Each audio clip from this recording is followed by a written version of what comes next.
घमंड का पुतला। मुंशी प्रेमचंद। शाम हो गई थी।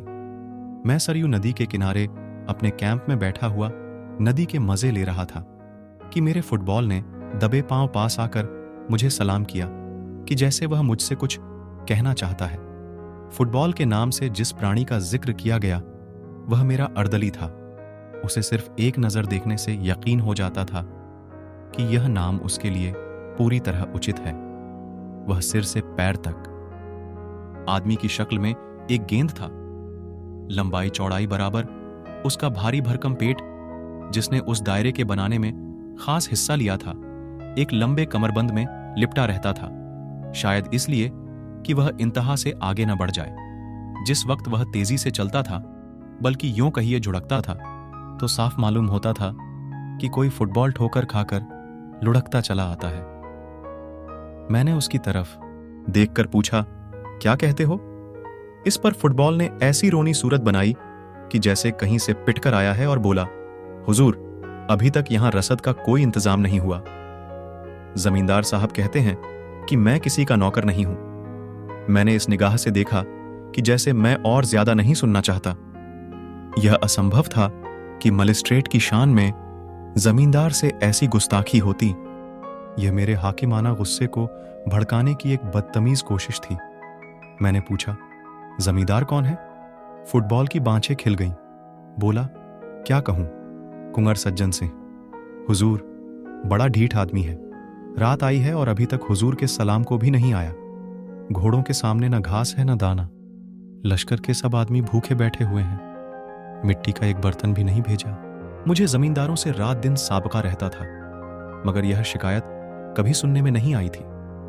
इसके विपरीत वह मेरी खातिर तवाज़ो में ऐसी जाफिशानी से काम लेते थे जो उनके स्वाभिमान के लिए ठीक न थी। उसमें दिल खोलकर आतिथ्य सत्कार करने का भाव तनिक भी न होता था। न उसमें शिष्टाचार था, न वैभव का प्रदर्शन, जो ऐब है। इसके बजाय वहां बेजा रसूख की फिक्र और स्वार्थ की हवस साफ दिखाई देती भी, और इस रसूख बनाने की कीमत काव्योचित अतिशयोक्ति के साथ गरीबों से वसूल की जाती थी, जिनका बेकसी के सिवा और कोई हाथ पकड़ने वाला नहीं। उनके बात करने के ढंग में वह मुलामियत और आजिजी बरती जाती थी जिसका स्वाभिमान से बैर है। और अक्सर ऐसे मौके आते थे जब इन खातिरदारियों से तंग होकर दिल चाहता था कि काश इन खुशामदी आदमियों की सूरत न देखनी पड़ती। मगर आज फुटबॉल की जबान से यह कैफियत सुनकर मेरी जो हालत हुई, उसने साबित कर दिया कि रोज रोज की खातिरदारियों और मीठी मीठी बातों ने मुझ पर असर किए बिना नहीं छोड़ा था। मैं यह हुक्म देने वाला ही था कि कुंवर सज्जन सिंह को हाजिर करो कि एकाएक मुझे ख्याल आया कि इन मुफ्तखोर चपरासियों के कहने पर एक प्रतिष्ठित आदमी को अपमानित करना न्याय नहीं है। मैंने अर्दली से कहा, बनियों के पास जाओ, नकद दाम देकर चीजें लाओ, और याद रखो कि मेरे पास कोई शिकायत ना आए। अर्दली दिल में मुझे कोसता हुआ चला गया, मगर मेरे आश्चर्य की कोई सीमा न रही जब वहां एक हफ्ते तक रहने पर भी कुंवर साहब से मेरी भेंट न हुई। अपने आदमियों और लश्कर वालों की जबान से कुंवर साहब की डिठाई, घमंड और हेकड़ी की कहानियां रोज सुना करता, और मेरे दुनिया देखे हुए पेशकार ने ऐसे अतिथि सत्कार शून्य गांव में पड़ाव डालने के लिए मुझे कई बार इशारों से समझाने बुझाने की कोशिश की। गालिबन मैं पहला आदमी था जिससे यह भूल हुई थी, और अगर मैंने जिले के नक्शे के बदले लश्कर वालों से अपने दौरे का प्रोग्राम बनाने में मदद ली होती तो शायद इस अप्रिय अनुभव की नौबत न आती। लेकिन कुछ अजब बात थी कि कुंवर साहब को बुरा भला कहना मुझ पर उल्टा असर डालता था। यहां तक कि मुझे उस आदमी से मुलाकात करने की इच्छा पैदा हुई जो सर्वशक्तिमान अफसरों से इतना ज्यादा अलग थलग रह सकता है। सुबह का वक्त था। मैं घड़ी में गया। नीचे सरयू नदी लहरें मार रही थी। उस पर साखू का जंगल था, मीलों तक बादामी रेत। उस पर खरबूज और तरबूज की क्यारियां थीं। पीले पीले फूलों से लहराती हुई बगुलों और मुर्गाबियों के गोल बैठे हुए थे। सूर्य देवता ने जंगलों से सिर निकाला। लहरें जगमगाईं, पानी में तारे निकले। बड़ा सुहाना, आत्मिक उल्लास देने वाला दृश्य था। मैंने खबर करवाई और कुंवर साहब के दीवान खाने में दाखिल हुआ। लंबा चौड़ा कमरा था, फर्श बिछा हुआ था। सामने मसनद पर एक बहुत लंबा तड़ंगा आदमी बैठा था। सर के बाल मुड़े हुए, गले में रुद्राक्ष की माला, लाल लाल ऊंचा माथा पुरुषोचित अभिमान की इससे अच्छी तस्वीर नहीं हो सकती। चेहरे से रोबदाब बरसता था। कुंवर साहब ने मेरे सलाम को इस अंदाज से लिया कि जैसे वह इसके आदी हैं। मसनद से उठकर उन्होंने बहुत बड़प्पन के ढंग से मेरी अगवानी की, खैरियत पूछी और इस तकलीफ के लिए मेरा शुक्रिया अदा रहने के बाद इतर और पान से मेरी तवाज़ो की। तब वह मुझे अपनी उस घड़ी की सैर कराने चले जिसने किसी जमाने में जरूर आसफुद्दौला को झिझ किया होगा, मगर इस वक्त बहुत टूटी फूटी हालत में थी। यहां के एक एक रोड़े पर कुंवर साहब को नाज था। उनके खानदानी बड़प्पन और रोबदाब का जिक्र उनकी जबान से सुनकर विश्वास न करना असंभव था। बयान करने का ढंग यकीन को मजबूर करता था और वे उन कहानियों के सिर्फ पासबान ही न थे, बल्कि वह उनके ईमान का हिस्सा थीं। और जहां तक उनकी शक्ति में था, उन्होंने अपनी आन निभाने में कभी कसर नहीं की। कुंवर सज्जन सिंह खानदानी रईस थे। उनकी वंश परंपरा यहां वहां टूटती हुई अंत में किसी महात्मा अर्शी से जाकर मिल जाती थी। उन्हें तपस्या, भक्ति और योग का कोई दावा न था, लेकिन इसका गर्व उन्हें अवश्य था कि वे एक ऋषि की संतान हैं। पुरखों के जंगली कारनामे भी उनके लिए गर्व का कुछ कम कारण न थे। इतिहास में उनका कहीं जिक्र न हो, मक्कर खानदानी भाट ने उन्हें अमर बनाने में कोई कसर न रखी थी। और अगर शब्दों में कुछ ताकत है तो यह घड़ी रोहतास या कालिंजर के किलों से आगे बढ़ी हुई थी। कम से कम प्राचीनता और बर्बादी के बाह्य लक्षणों में तो उसकी मिसाल मुश्किल से मिल सकती थी, क्योंकि पुराने जमाने में चाहे उसने मुहासरों और सुरंगों को हेच समझा हो, लेकिन वक्त वह चींटियों और दीमकों के हमलों का भी सामना न कर सकती थी। कुंवर सज्जन सिंह से मेरी भेंट बहुत संक्षिप्त थी, लेकिन इस दिलचस्प आदमी ने मुझे हमेशा के लिए अपना भक्त बना लिया। बड़ा समझदार, मामले को समझने वाला, दूरदर्शी आदमी था। आखिर मुझे उसका बिन पैसों का गुलाम बनना था। बरसात में सरयू नदी इस जोर शोर से चढ़ी कि हजारों गांव बर्बाद हो गए। बड़े बड़े तनावर दरख्त तिनकों की तरह बहते चले जाते थे। चारपाइयों पर सोते हुए बच्चे, औरतें, खूंटों पर बंधे हुए गाय और बैल उसकी गरजती हुई लहरों में समा गए। खेतों में नाच चलती थी, शहर में उड़ती हुई खबरें पहुंची, सहायता के प्रस्ताव पास हुए। सैकड़ों ने सहानुभूति और शौक के अर्जेंट तार जिले के बड़े साहब जी की सेवा में भेजे। टाउन हॉल में कौमी हमदर्दी की पुरजोर सदाएं उठीं और उस हंगामे में बाढ़ पीड़ितों की दर्द भरी पुकारें दब गईं। सरकार के कानों में फरियाद पहुंची। एक जांच कमीशन तैयार किया गया। जमींदारों को हुक्म हुआ कि वे कमीशन के सामने अपने नुकसानों को विस्तार से बताएं और उसके सबूत दें। शिवरामपुर के महाराजा साहब को इस कमीशन का सभापति बनाया गया। जमींदारों में रेलपेल शुरू हुई। नसीब जागे। नुकसान के तखमीन का फैसला करने में काव्य बुद्धि से काम लेना पड़ा। सुबह से शाम तक कमीशन के सामने एक जमघट रहता। ऑनरेबल महाराजा साहब को सांस लेने की फुर्सत न थी। दलील और शहादत का काम बात बनाने और खुशामद से लिया जाता था। महीनों यही कैफियत रही। नदी किनारे के सभी जमींदार अपने नुकसान की फरियादें पेश कर गए। अगर कमीशन से किसी को कोई फायदा नहीं पहुंचा तो वह कुंवर सज्जन सिंह थे। उनके सारे मौजे सरयू के किनारे पर थे और सब तबाह हो गए थे। गढ़ी की दीवारें भी उसके हमलों से न बच सकी थीं, मगर उनकी जबान ने खुशामद करना सीखा ही न था और यहां उसके बगैर रसाई मुश्किल थी। चुनांचे वह कमीशन के सामने न आ सके। मियाद खत्म होने पर कमीशन ने रिपोर्ट पेश कर में डूबे हुए इलाकों में लगान की आम माफी हो गई। रिपोर्ट के मुताबिक सिर्फ सज्जन सिंह वह भाग्यशाली जमींदार थे जिनका कोई नुकसान नहीं हुआ था। कुंवर साहब ने रिपोर्ट सुनी, मगर माथे पर बल न आया। उनके आसामी गढ़ी के सहन में जमा थे। यह हुक्म सुना तो रोने धोने लगे। तब कुंवर साहब उठे और बुलंद आवाजों में बोले, मेरे इलाके में भी माफी है, एक कौड़ी लगान न लिया जाए। मैंने यह वाकया सुना और खुद ब खुद मेरी आंखों से आंसू टपक पड़े।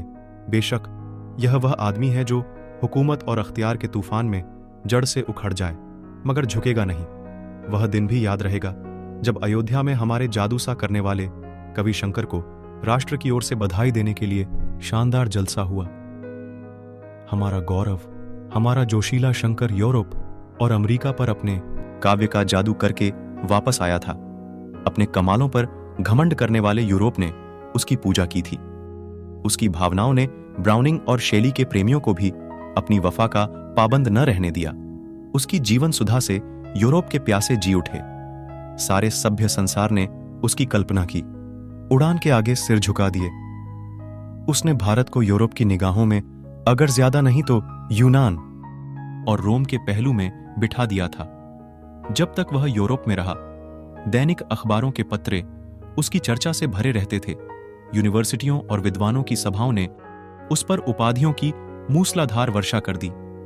सम्मान का वह पदक जो यूरोप वालों का प्यारा सपना और जिंदा आरजू है, वह पदक हमारे जिंदा दिल शंकर के सीने पर शोभा दे रहा था। और उसकी वापसी के बाद उन्हीं राष्ट्रीय भावनाओं के प्रति श्रद्धा प्रकट करने के लिए हिंदुस्तान के दिल और दिमाग अयोध्या में जमा थे। इसी अयोध्या की गोद में श्री रामचंद्र खेलते थे और यहीं उन्होंने वाल्मीकि की जादू भरी लेखनी की प्रशंसा की थी। उसी अयोध्या में हम अपने मीठे कवि शंकर पर अपनी मोहब्बत के फूल चढ़ाने आए थे।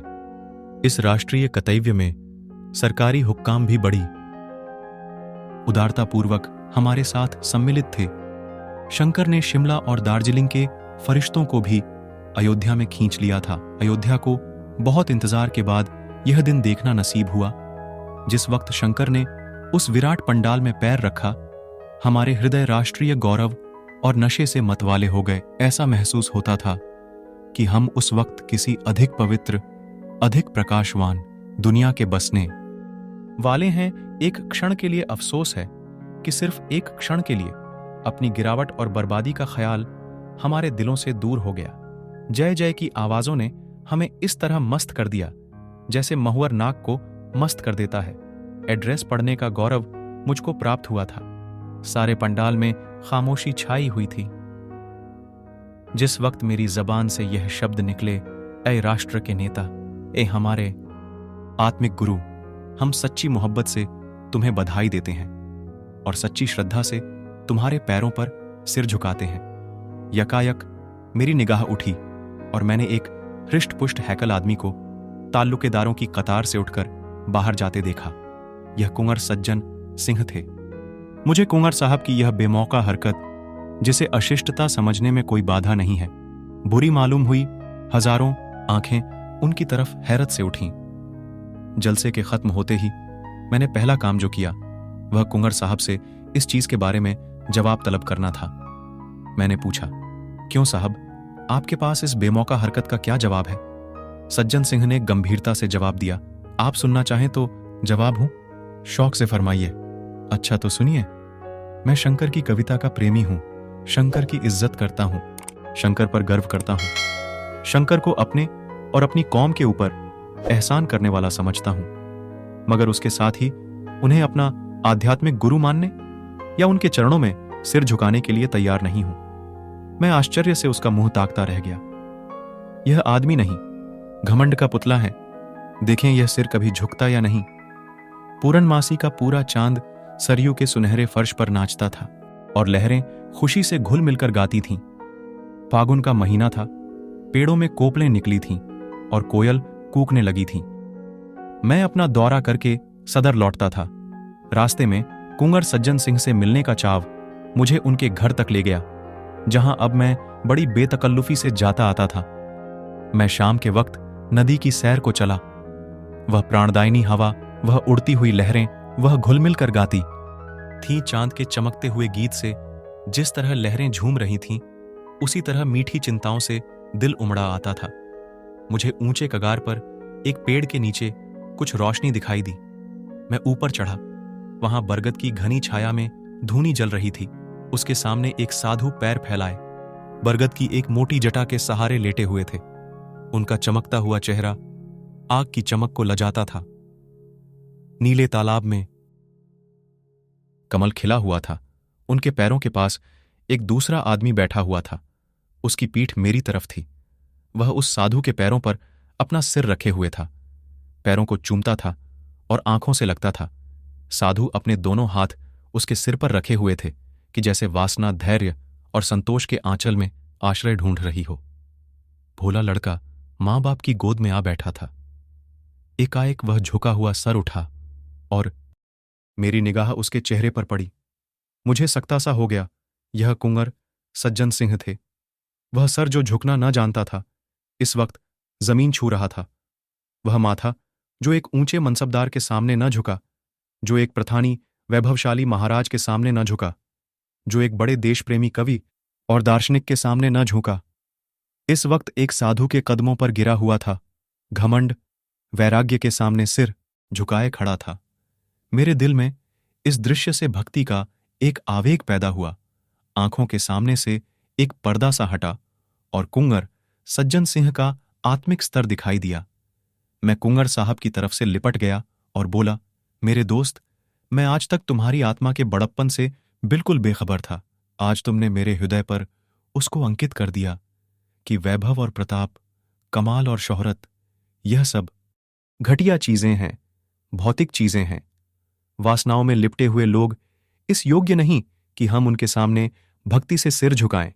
वैराग्य और परमात्मा से दिल लगाना ही वे महान गुण हैं जिनकी ड्योढ़ी पर बड़े बड़े वैभवशाली और प्रतापी लोगों के सिर भी झुक जाते हैं। यही वह ताकत है जो वैभव और प्रताप को, घमंड की शराब के मतवालों को और जड़ाऊ मुकुट को अपने पैरों पर गिरा सकती है। ऐ तपस्या के एकांत में बैठने वाली आत्माओं, तुम धन्य हो कि घमंड के पुतले भी पैरों की धूल को माथे पर चढ़ाते हैं। कुंवर सज्जन सिंह ने मुझे छाती से लगाकर कहा, मिस्टर वागले, आज आपने मुझे सच्चे गर्व का रूप दिखा दिया और मैं कह सकता हूं कि सच्चा गर्व सच्ची प्रार्थना से कम नहीं। विश्वास मानिए, मुझे इस वक्त ऐसा मालूम होता है कि गर्व में भी आत्मिकता को पाया जा सकता है। आज मेरे सिर में गर्व का जो नशा है वह कभी नहीं था।